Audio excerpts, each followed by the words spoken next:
right, well, let's get started. Welcome everybody to Happy History Hour, Lonesome Larry Salmon. My name is Allison Espindola. I'm the Events and Rentals Coordinator at the Idaho State Museum. Thanks for being here tonight. The Idaho State Historical Society, which includes the Idaho State Museum, the Idaho State Archives, the State Historic Preservation Office, the Old Idaho Penitentiary, and historic sites, is dedicated to preserving and promoting Idaho history through programming like tonight and on-site visits. In addition to being open for visitors, we are offering a variety of virtual and off-site resources. So to find out more about what we're offering on and off-site, you can visit our website at history.idaho.gov. You can also, if you're in that shopping spirit, go to our online gift shop, which is shop.history.idaho.gov/gift shop, or you can visit us in person. But it's a great place to pick up your Lonesome Larry t-shirt or socks, because after all, tonight is all about Lonesome Larry and the sockeye salmon. So consider the tragic low point of a once prominent species, a single male sockeye salmon discovered at the end of his trip to Redfish Lake in 1992, that there were no female salmon to mate with. With the combined efforts of local organizations, the salmon population has partially rebounded. Ongoing effort is still needed to help the sockeye salmon prosper in the Idaho waters, which is why our panelists are here tonight. Now, before we get started though, I do want to let you know if you have any questions for us, please go ahead and put them in the chat bar. I'm going to do my best to get them all answered for you tonight, but let's test out that chat bar now for you. So at the bottom of your Zoom screen, click on that chat icon, and in the chat bar, please type in where you are tuning in from. Where are you joining us from tonight? I'm curious if anybody is coming in from outside of Ada County, or maybe if there's anybody from outside of the state. Ooh, I love it. There's a lot of people coming in from local. So anybody, those that are local, did anyone stop by the Still, our partners for tonight? Pick up some ice cream. I've been really enjoying their pumpkin toasted marshmallow flavor. So I'm always open if you want to pop that in the chat bar, your favorite flavors of ice cream. I'm open to recommendations. Well, go ahead and keep typing in there if you want. Thank you so much for sharing where you're joining us from. And for those of you that shared your ice cream flavors, I appreciate that. Woo. But let's go ahead and get started and meet our panelists for tonight. So Topher Jones is one of our panelists. He is the founder of the Lonesome Larry Project. So Topher started the Lonesome Larry Project.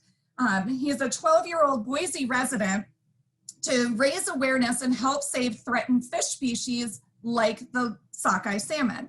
And by selling socks, Topher has raised over $13,000 to help his fish friends. He is also the 2020 winner of the first Intermountain West Joint Venture Conservation Youth Award and the Gloria Barron Prize for Young Heroes. Our second panelist for tonight is Dan Baker. Dan received his bachelor's degree in fisheries and wildlife biology from Iowa State University, and he has been working for the Idaho Department of Fish and Game for over 30 years, and for over 18 years has been managing the Eagle Hatchery Sockeye Captive Broadstack Program. Whew.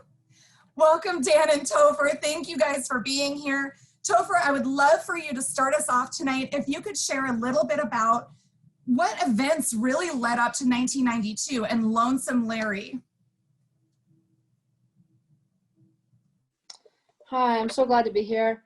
So we're going on to the next slide. Okay, so for hundreds of years, sockeye salmon have been swimming from their home stream located in Idaho, Oregon, Washington, and Canada to the ocean and back. Their incredible journey is 900 miles. If the salmon don't return to their home stream, the next generation is lost.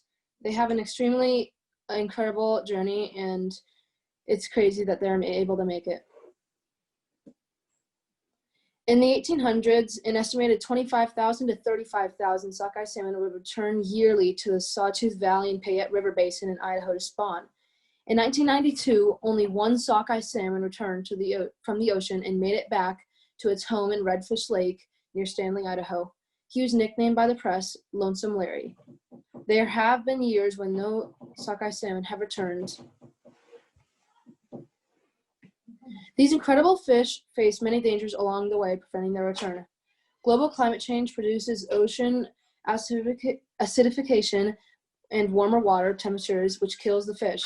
Dams prevent fish from returning to their home streams by blocking the fish's path by increasing water temperatures and changing the flow of the river. Overfishing reduces the fish population, and seals also camp out at the mouths of rivers, feasting on the fish returning.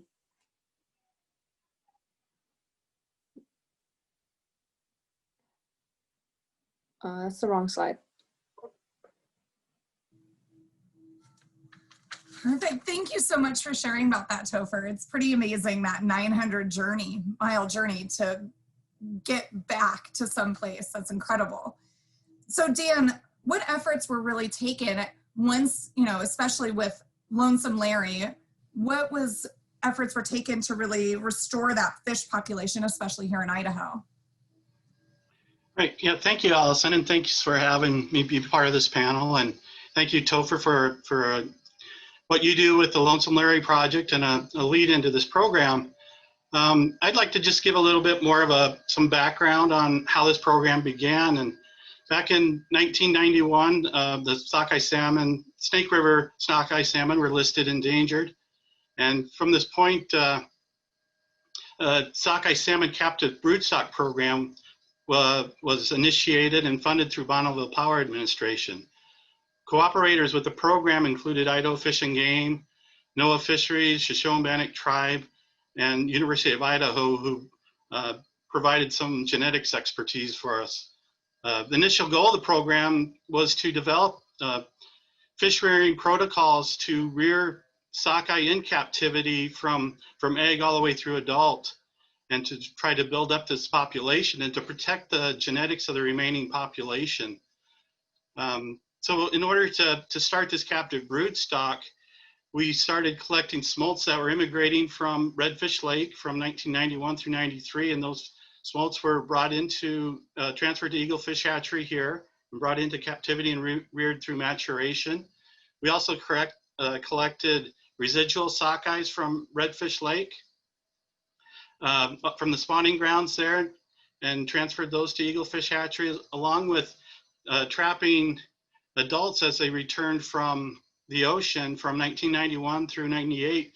We trapped 16 adults, and those were incorporated into the program. And as Topher mentioned, Lonesome Larry being the only male fish that returned in 92, we were able to cryopreserve his genetics and use them in future years, along with other males that we cryopreserved. So he wasn't lost because he was the only male coming back that year.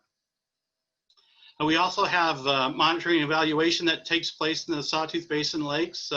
We're working with Redfish Lake, Alturas Lake, and Pettit Lake, and historically sockeye salmon also came back to Yellow Belly Lake and Stanley Lake in the Sawtooth Basin there.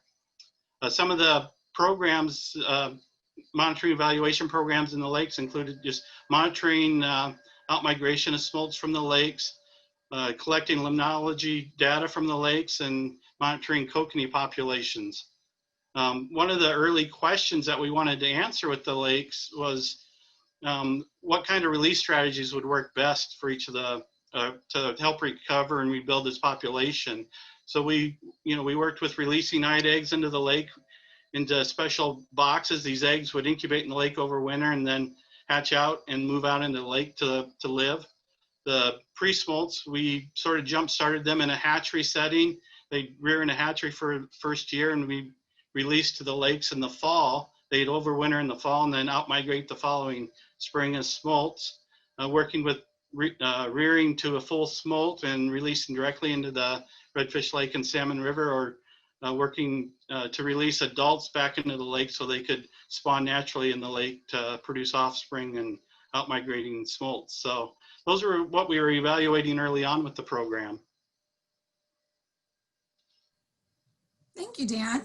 And so as a follow-up, what are you doing now for the fish population? Has anything really changed since those early days, or pretty much stayed the same? Yeah, I guess I can, sort of go on now. We're sort of moving into the next phase. We've shown that we protected the genetics of this population in the captive broodstock. So we're moving into sort of a recolonization phase. We're trying to increase the number of adults coming back in the program. And to do this, we looked at our evaluation of the different release strategies and determined that releasing smolts would be the best format to really return anadromous fish the fastest. We still wanted to continue to release adults into the lake and have this natural production going on in the lake. But in order to, we set a smolt smolt release goal of 1 million smolts. And in order to release this goal, we had to build our captive broodstock at Eagle and a broodstock that we maintained at NOAA Fisheries over in Washington. And we really almost quadrupled the size of our broodstock. We went from about 400 individuals per year class to 1,500 individuals per year class. So now we can, between the two programs of broodstocks, we can produce about 1.5 million eggs. And from this 1.5 million eggs, we should be able to produce about 1 million smolts. But we never really had a smolt facility dedicated to raising smolts for the program. So we had to find a location to raise these smolts. We actually built a hatchery over by American Falls called Springfield Hatchery that's dedicated to producing these million smolts annually. Before that, we had some borrowed space that we had at Sawtooth Hatchery up in the Stanley Basin, and we worked with the Oregon Department of Fish and Wildlife and had space at their Oxbow Hatchery. And we were releasing between 100,000 and 200,000 smolts annually, so far below that million goal that we wanted to achieve. But early on in the program, as this graph shows, I'll just go over the red line is wild sockeye salmon returning. And back in the early 50s and early 60s, we had a researcher in the Stanley Basin that trapped adults coming back to the lake. And you can sort of see, at the peak in 1954, just under 4,500 fish had come back, but it dropped off pretty quickly there. Through the 70s and 80s, there really wasn't any monitoring going on. And then in the mid 80s, when Sawtooth Hatchery was built, we started to operate the trap at Redfish Lake again and started monitoring.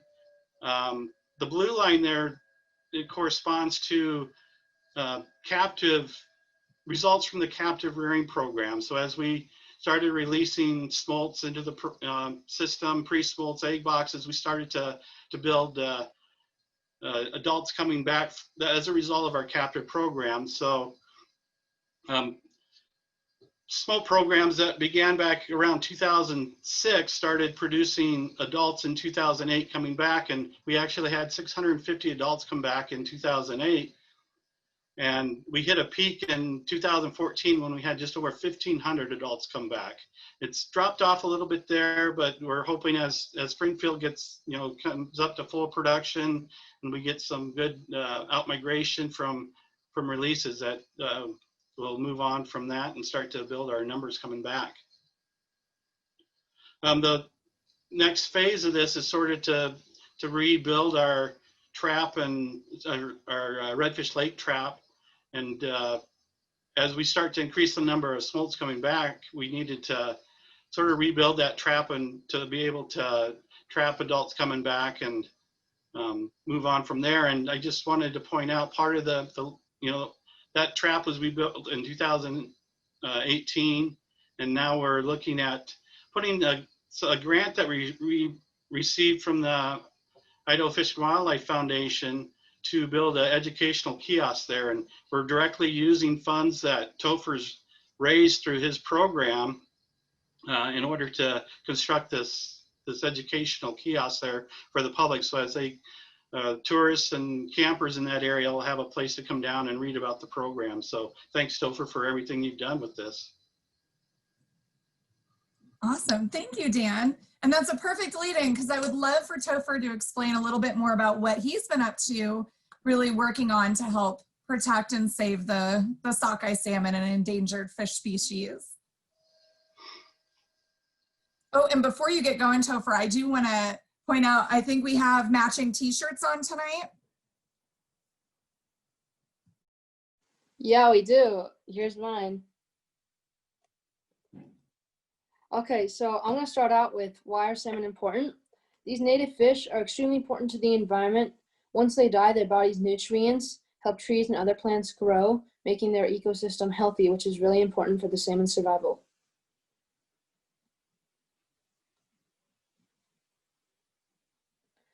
Other animals like orcas depend on the salmon for food. And another example of an animal that depends on salmon for food is a bear. Salmon are sacred to indigenous people, and I think it's important to honor them. Salmon are also very beautiful and amazing creatures, and I think they should be protected and saved. Right now, I'm selling socks and donating 100% of the profit to the Idaho Fish and Wildlife Foundation, which goes to helping save salmon with research and conservation. I've given over $15,000 to salmon conservation efforts. The first project to be funded is educational, helping raise awareness of the problem to people who visit Redfish Lake. When people see my socks, I hope they learn that the salmon are in danger and we need to do our best to help them. This is a really mind-blowing, complicated issue. We need scientists, engineers, politicians, businessmen, and community leaders to all work together to create solutions. I don't have all the answers, so I want to help raise awareness and get money to the people that can make the changes needed. What can we do to help save the salmon? The only way we as a society can help the salmon is by working together, but the solutions involve changing the way we do things in big ways. One thing is stopping pollution. We need to change the way we get and use our energy, and particularly how much energy we use. Use engineering to figure out a way to control flooding and allow agriculture to flourish without the dams blocking the fish's path home. And use science and research to help our fish survive. I really do not want our generation to be responsible for allowing the salmon to go extinct.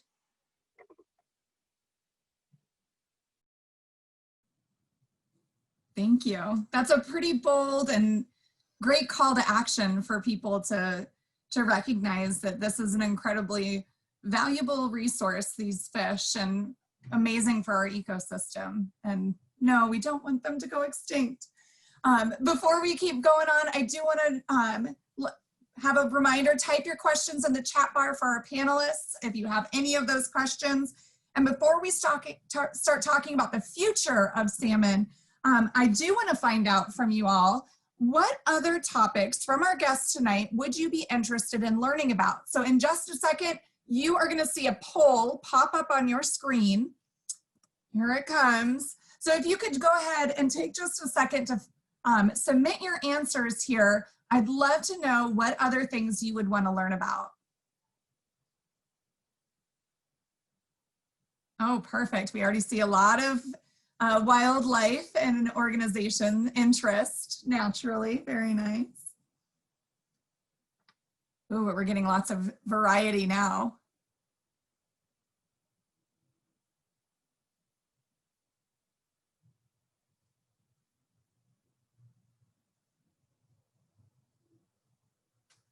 Yeah, wildlife has definitely taken it away by the top. I love it. I'm going to leave it up for just a couple more seconds, but we're going to turn back to the panelists now. I would love to talk a little bit more with Topher, because I would love to hear your perspective and your hopes for the future for salmon in the fisheye and the sockeye population. I'm going to end that poll right now. Thank you all for voting. Perfect. All right, Topher, if you want to take it away. Okay, so in the future, I picture myself teaching my kids how to fish in a healthy environment and habitat where the fish and salmon populations are very healthy. In order for the dream to be true, we need to explore new and better solutions for combating climate change, restoring fish habitats and populations, managing water needs for farmers, and having clean energy. I really believe that there are solutions, but people have to come and work. People have to come together and work together and work creatively for my hope to become a reality. If we don't do much more, I truly believe that we will lose our salmon. They will be gone. Thank you. And Dan, what about you? What's your hope and vision for the future for the sockeye salmon? Yeah, I just wanted to point out, Topher had a really good point when, he mentioned we have to all come together. We're all from a lot of different agencies. We're all working for the same thing, and we need to work together to recover this population. In the future with our program, as we continue to try to rebuild these numbers of anadromous adults returning to the program, and hopefully we can rebuild it back up into the thousands and, 10,000 fish again. Once we get to some of those points, we'll be able to, reduce the dependence of the captive broodstock program. So we'll be able to eliminate these captive broodstock programs and operate this program more like our Chinook hatcheries are operating now. You have enough anadromous fish coming back each year to take eggs and produce hatchery fish for the next generation, and still have fish available to release upstream or release into the lakes to spawn naturally, and eventually hopefully have enough to have a fishing season maybe on these fish where the tribal fisheries can take their share and the Idaho sportsmen can have their share, and they'll be able to enjoy this resource. Thank you. I like that, with the idea of really being able to come together, work together, and enjoy all of the fruits of that labor. And Dan, that would take you out of your broodstock program that you've been managing. So that would be fun to see what your next journey would be once this happens. We have a ton of questions coming in from the audience right now, so I do want to take some time to make sure we get some of those answered. And the first one that came in is back when you were talking, Dan, about the population drop-off from the 50s, and there was that really steep decline. Is there any reason, or do we have any knowledge of why there was that drop-off?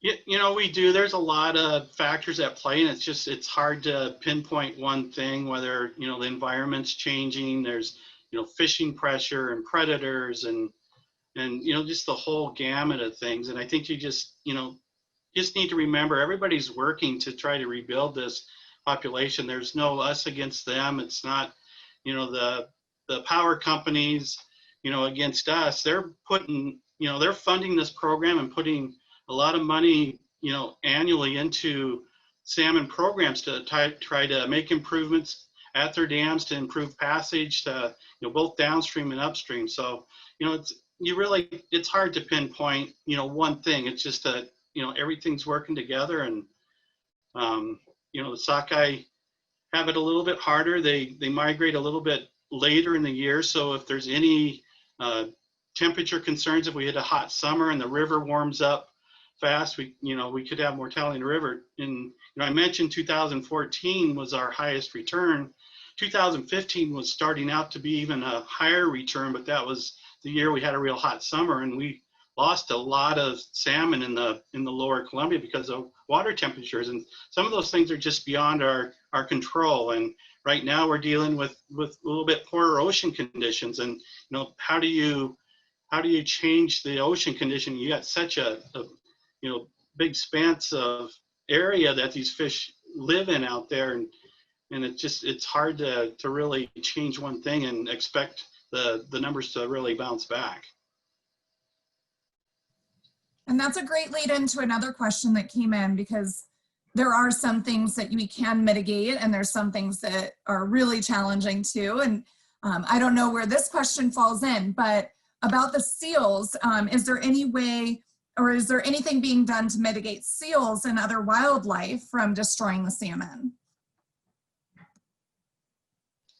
Yeah, again, that's sort of a tricky question, because you have seals and sea lions that are also protected, and you have the fish that are protected. So these, they are congregating, at the base of dams. So there are programs in place to try to move these animals. And if they do have repeat animals, they are working on putting permits in place to maybe we can lethally remove some of these problem animals. So, you know, I mean, that isn't what the public probably wants to hear, but, you know, they are sort of targeting salmon and, you know, at certain areas. And, you know, you can move them so many times, but if they keep coming back and the problem animals, we are looking, not Idaho Fish and Game in general, but, you know, the federal government is looking at removing some of these animals. Thank you. That is, I think, like Topher was saying, it's an incredibly complicated issue. There's a lot that goes into all of the decisions and the actions that you have to take.